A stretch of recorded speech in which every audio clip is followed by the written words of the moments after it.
দর্শক, রাজশাহীর একজন জুলাই যোদ্ধার খোঁজ পাওয়া গেছে। তিনি পেশায় সাংবাদিক। আওয়ামী লীগের আমলে আওয়ামী লীগের নেতাদের সঙ্গে তার ঘনিষ্ঠতা ছিল এবং সেই ঘনিষ্ঠতার সুযোগ ব্যবহার করে অনেক কিছু করেছেন বলে অভিযোগ। এরপরে ২৪ আগস্ট আওয়ামী লীগ সরকার পতনের পরে তিনি জুলাই যোদ্ধা হয়ে যান এবং জুলাই যোদ্ধা হয়ে গিয়ে তিনি লুটে পুটে খেতে শুরু করেন। লুটে পুটে খেতে শুরু করে তিনি যে অবস্থাটা তৈরি করেন সেটা হচ্ছে যে তার বার্ষিক আয় ৩ লাখ টাকা হলেও তিনি কোটি কোটি টাকা লগ্নি করে জমি, বাড়ি, গাড়ি এগুলো করে ফেলেছেন রাজশাহী অঞ্চলের বিভিন্ন জায়গায়।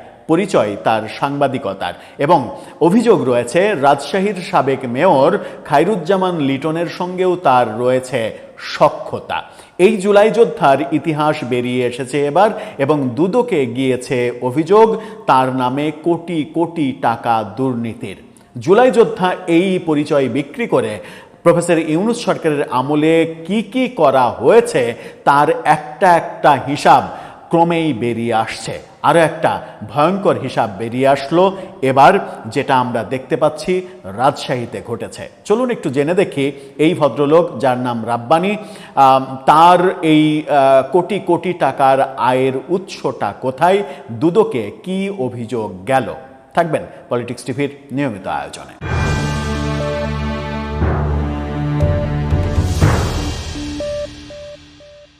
দর্শক, বলছিলাম রাজশাহীর এক জুলাই যোদ্ধার খবর পাওয়া গেছে, যিনি সবসময় সরকারি দলের আশ্রয়ে প্রশ্রয়ে থেকেছেন এরকম অভিযোগ তার বিরুদ্ধে উঠেছে এবং তার বিরুদ্ধে এই অভিযোগটা সরাসরি গেছে দুদকে অভিযোগ গেছে তার নামে। তার আয় মাত্র ৩ লাখ টাকা বছরে, কিন্তু তিনি বহু কোটি টাকা দিয়ে বহু সম্পদের মালিক হয়েছেন।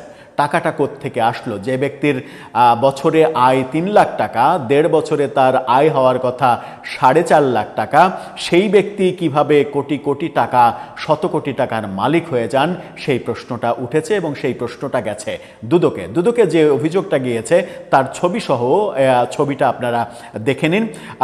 সেই ব্যাপারটা দেখার পাশাপাশি আপনারা আরেকটা পোস্ট, একজন ভদ্রলোক তার ব্যাপারে ফেসবুকে একটা পোস্টও দিয়েছেন, তার পোস্টটা আপনারা দেখে নিতে পারেন। ASM জুবায়ের হাসান নামে একজন এই পোস্ট দিয়ে তার ব্যাপারে আরও তথ্য সামাজিক যোগাযোগ মাধ্যমে ফাঁস করে দিয়েছেন। সেই তথ্যগুলো যাচাই বাছাই করে আমরা যেটা দেখতে পাচ্ছি সেটা হচ্ছে যে ৩.৫ লাখ টাকা বার্ষিক আয়, জুলাই যোদ্ধা সাংবাদিক জমি কিনেছেন ৩ কোটি টাকায়, নিজেদের দ্বন্দ্বে ১৭ কোটি টাকার সন্দেহজনক লেনদেনের অভিযোগ গিয়েছে দুদকে। ১৭ কোটি টাকার সন্দেহজনক লেনদেন। আয়কর নথি অনুসারে তার বার্ষিক আয় মাত্র ৩.৫ লাখ টাকার কাছাকাছি, অথচ রাতারাতি তিনি প্রায় ৩.৫ কোটি টাকার জমি কিনেছেন। তার নাম গোলাম রাব্বানী, পেশায় সাংবাদিক। ২৪ জুলাই আগস্টে সরকার পতন আন্দোলনের সময় তাকে যেটা পাওয়া গেছে, শিক্ষার্থীদের সংগঠিত করেছিলেন তিনি। গত রোববার আন্দোলনে তারই এক সহযোগী এই বিষয়ে দুর্নীতি দমন কমিশনে লিখিত অভিযোগ করেছেন। অনুসন্ধানে জানা যায় রাজশাহীর এই সাংবাদিকের পুরো নাম RIM গোলাম রাব্বানী। জয়পুরহাটের এক জামাত রোকনের পুত্র রাব্বানী ঢাকার একটি প্রথম সারির মিক্সড টেলিভিশন চ্যানেলের নিজস্ব সংবাদদাতা হিসেবে কাজ করেন। বিপরীত মতাদর্শের হলেও আওয়ামী লীগ সরকারের প্রায় ১০ বছরে তিনি দলটির কেন্দ্রীয় নেতার আশ্রয়ে ছিলেন। রাজশাহীতে তুরস্কের যোগাযোগের মাধ্যম হিসেবে কাজ করতেন রাব্বানী। ২৪-এর আগে তুরস্কের হয়ে তিনি ছাত্র শিবির মনস্ক সাধারণ শিক্ষার্থী ও জামাত মনস্ক শিক্ষার্থীদের একটি নেটওয়ার্ক তৈরি করেন। এদের কয়েকজনকে তিনি তুরস্কের আমন্ত্রণে দেশটি থেকে ঘুরেও আসেন ২০২৩ সালে। সেই ভূমিকার সুবাদেই ২০২৪ সালের আগস্টে রাজশাহীতে আওয়ামী লীগ বিরোধী তৎপরতায় অন্যতম মাস্টার মাইন্ড ছিলেন তিনি। রাজশাহীতে আওয়ামী লীগের কেন্দ্রীয় এক নেতার ছত্রছায়ায় থাকার কারণে তিনি দলের ভেতরের গুরুত্বপূর্ণ খবরও আন্দোলনে কাজে লাগাতেন। বিষয়টি ৩ আগস্ট জানাজানি হলে স্থানীয় আওয়ামী লীগের মধ্যে প্রতিক্রিয়া শুরু হয়। সে কারণে মহানগর আওয়ামী লীগের এক শীর্ষ নেতা ৫ আগস্ট তাকে দলীয় কার্যালয় থেকে বেরিয়ে যেতে বাধ্য করেন। গত রোববার দুদকের রাজশাহী জেলার সমন্বিত কার্যালয়ে লিখিত অভিযোগে বৈষম্যবিরোধী আন্দোলনের সাবেক সমন্বয়ক জান্নাতুল ফেরদৌস তিনি বলেন, রাব্বানী দুর্নীতি, চাঁদাবাজি ও প্রভাব বিস্তারের মাধ্যমে কোটি কোটি টাকার সম্পদ অর্জন করেছেন। অভিযোগ অনুসারে রাব্বানী তার 2023-24 অর্থ বছরের আয়কর রিটার্নে ঘোষণা করেছেন তিনি 15 মে 2023 তারিখে রাজশাহীর তানোর উপজেলায় মোট 2,74,08,700 টাকায় অকৃষি জমি কিনেছেন। নথিতে বলা হয়েছে তিনি মন্ডুমালা এলাকার সাদিপুর মৌজায় প্রায় 5.15 একর জমি 1,64,92,000 টাকায় কিনেছেন। একই দিনে আরও একটি 3.15 একর জমি 1,91,00,000 টাকায় কিনেছেন। অভিযোগে বলা হয়েছে সাংবাদিক হিসেবে তার ঘোষিত আয় 3,42,840 টাকা, যা জমি ক্রয়ের জন্য ব্যবহৃত তহবিলের উৎস সম্পর্কে প্রশ্ন জাগায়। তাহলে এত টাকা তিনি কোথায় পেলেন? এতে আরও অভিযোগ করা হয়েছে যে আওয়ামী লীগ সরকারের আমলে গোলাম রাব্বানী রাজশাহী সিটি কর্পোরেশনের সাবেক মেয়র খায়রুজ্জামান লিটনের সঙ্গে ঘনিষ্ঠ সম্পর্ক বজায় রেখেছিলেন এবং চাঁদাবাজি, ব্ল্যাকমেল, প্রভাবভিত্তিক লেনদেনে জড়িত থাকার জন্য তার সংযোগ ব্যবহার করেছিলেন। অর্থাৎ খায়রুজ্জামান লিটনের সঙ্গে তার সম্পর্ক ভালো ছিল, সেটাকে কাজে লাগাতেন, এই অভিযোগও দুদকে করা হয়েছে।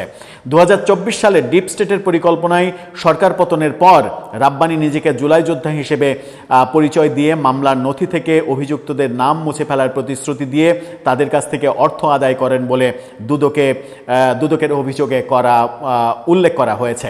ওই অভিযোগে আরও বলা হয়েছে 2024 সালে 5 আগস্টের পর মেয়র লিটনের অফিসের কক্ষে একটি নির্দিষ্ট জায়গা থেকে 1,30,00,000 টাকা নিয়ে আত্মসাৎ করেন রাব্বানী। এরপরে এছাড়া রাব্বানী ও তার স্ত্রীর ব্যাংক হিসাবে 17,50,00,000 টাকার সন্দেহজনক লেনদেনের অভিযোগও করা হয়েছে। অভিযোগকারী দুদকে রাব্বানীর আর্থিক কার্যকলাপ, জমি কেনা এবং ব্যাংক লেনদেন তদন্ত করার জন্য অনুরোধ জানান, যাতে সম্পদ অবৈধভাবে অর্জিত হয়েছে কিনা তা নির্ধারণ করা যায়। এর আগে জান্নাতুল ফেরদৌস যৌন হয়রানির অভিযোগে রাব্বানীর বিরুদ্ধে নগরীর চন্দ্রিমা থানায় একটি মামলা দায়ের করেছেন। রাব্বানী ও জান্নাতুলের একাধিক ঘনিষ্ঠ সূত্র জানিয়েছে তারা দীর্ঘদিন পরস্পরের ঘনিষ্ঠ ছিলেন। রাজশাহীর একটি বেসরকারি বিশ্ববিদ্যালয়ে জান্নাতুলকে প্রভাব খাটিয়ে চাকরিও নিয়ে দিয়েছিলেন সাংবাদিক গোলাম রাব্বানী, কিন্তু অতি সম্প্রতি তাদের সম্পর্কে ফাটল দেখা দেয়। সূত্রমতে স্থানীয় এনসিপির 2 গ্রুপের কোন্দল থেকে এই পরিস্থিতির সূত্রপাত হয়। অভিযোগ রয়েছে তাদের এই অভ্যন্তরীণ কোন্দলের নেপথ্যে রয়েছে গত প্রায় 1.5 বছরের আর্থিক ভাগাভাগির ইস্যু। অর্থাৎ নিজেদের মধ্যে কোন্দলের মাধ্যমেই ভেতরের রহস্য বাইরে এসেছে এবং দুদকে অভিযোগ আকারে গিয়েছে। এই হচ্ছে জুলাই যোদ্ধাদের একের পর এক বেরিয়ে আসা ইতিহাস। আমরা আজকেই আরেকটা ভিডিওতে বলেছি যে রাজধানীর হাতিরপুল এলাকায় বৈষম্যবিরোধী ছাত্র আন্দোলনের অফিসের নামে সমন্বয়ক হাসিব, তিনি সেই অফিসের এসি খুলে নিয়ে গেছেন, 8টি আসবাবপত্র নিয়ে গেছেন, এরকম অভিযোগ অফিসের মালিক করেছেন। সেই অভিযোগের সুরাহা হতে না হতেই, যদিও সেই ঘটনাটা ঘটেছে 13ই মার্চ বলে অভিযোগ করা হয়েছে, কিন্তু গত রাতে খবরটা প্রকাশ্যে এসেছে। এই অভিযোগ থাকা অবস্থায় আমরা রাজশাহীর আরেক জুলাই যোদ্ধার এরকম কীর্তি দেখছে। এখন দেখার বিষয় দুদকে যে অভিযোগ গেল সেই অভিযোগের সত্যতা কতটুকু নিরূপিত হয়। এখানে যেটা বলা হয়েছে যে রাজশাহীর সাবেক মেয়র খায়রুজ্জামান লিটনের সঙ্গে তার সম্পর্ক ছিল, এই অভিযোগ শুধুমাত্র এটাই না। রাজশাহীর সাবেক মেয়র খায়রুজ্জামান লিটনের বিরুদ্ধে বহু বছর ধরে অভিযোগ রয়েছে তার দলের বিরোধী শক্তি যারা, সাম্প্রদায়িক শক্তি যারা, সেই সাম্প্রদায়িক শক্তির ছাত্র সংগঠনের মদতদাতা কিংবা শেল্টারদাতা হিসেবে তিনি একটা দীর্ঘ সময়ে কাজ করেছেন, যে কারণে রাজশাহীর ওয়ার্কার্স পার্টির নেতা ফজলে হোসেন বাদশার সঙ্গে তার আজীবনের দ্বন্দ্ব কাজ করেছে। এই ব্যাপারগুলো অনেকদিন থেকেই তার নামে শোনা যাচ্ছিল। এখন দেখার বিষয় যে এই রাব্বানীর সঙ্গে খায়রুজ্জামান লিটনের যে সম্পর্কের ইতিহাস সেটা সত্য হয়ে যায় কিনা।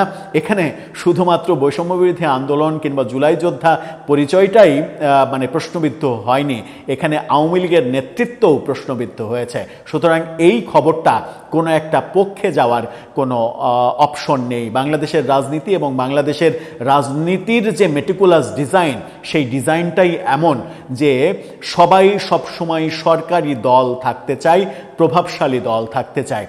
এই ভদ্রলোককে হয়তো এখন দেখা যাবে, এখন যেহেতু প্রফেসর ইউনূস সরকার নেই, এখন দেখা যাবে যে কিছুদিনের মধ্যে বিএনপির সঙ্গে সখ্যতা তৈরি হয়েছে। বিএনপির রাজশাহীর মন্ত্রী, ভূমিমন্ত্রী, রাজশাহীর সাবেক মেয়র মিজানুর রহমান মিনুর ঘনিষ্ঠ হয়ে গেলেও আশ্চর্য হওয়ার কিছু থাকবে না। দর্শক, আপনার মতামত এই ব্যাপারে জানিয়ে লিখতে পারেন আমাদের কমেন্ট বক্সে।